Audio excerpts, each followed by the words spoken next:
Today I'll show you how to make a cake I bake all the time, and I mean like 3 or 4 times a week. I make it with different types of fruits, sometimes with chopped apple, sometimes with blueberries, and sometimes with a combination of fruits. You can even put in nuts or raisins or whatever, but it's really good just the way I'll be making it today.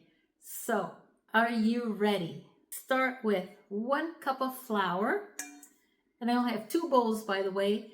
The bowl for the dry ingredients and then a bowl for the wet ingredients, in which I've already put my 2 eggs.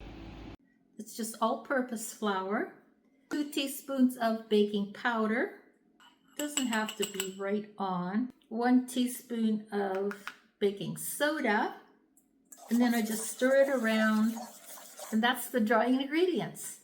Unless you want to add some sugar, which, like I said, I don't. I'm really cutting back on my sugar.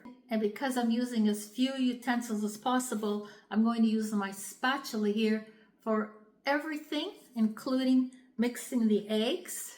Just beat them slightly like this. And I always use olive oil, never butter. Just put in some olive oil, just like that. Now, I never measure, but just for your sake, if you're going to use olive oil, I would say about a 1/4 cup. And for the liquid, you can either use milk or coffee. I have one of these little things of apple juice, so we'll just squeeze some in. I never measure anymore because I know pretty well that it just takes a few squeezes. If I do need more, I can always add more. And now I'll put in my blueberries. I don't know why, but I just find that they spread more evenly throughout the cake when you cover them with flour first.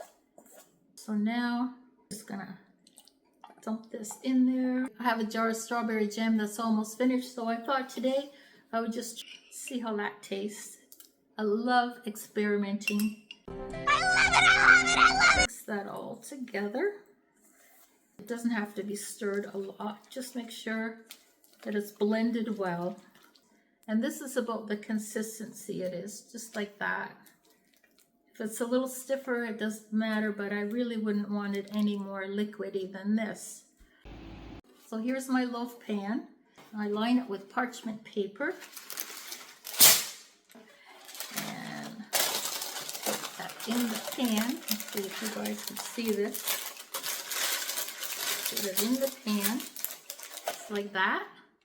There's what it looks like. And you see that okay?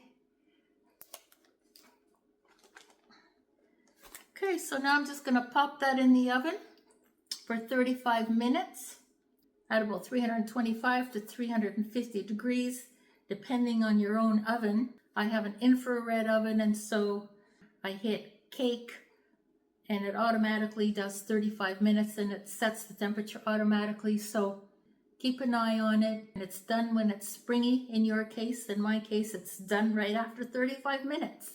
So I'll put it in the oven right now, and I'll show it to you when it's done. I'm back. I forgot to say that at this point, if you do want a little bit of sweetness, you can also sprinkle some brown sugar on top, which I will do right now. Just take it, sprinkle it evenly around the top. And this also makes it look really nice when it's finished. Okay, here we go.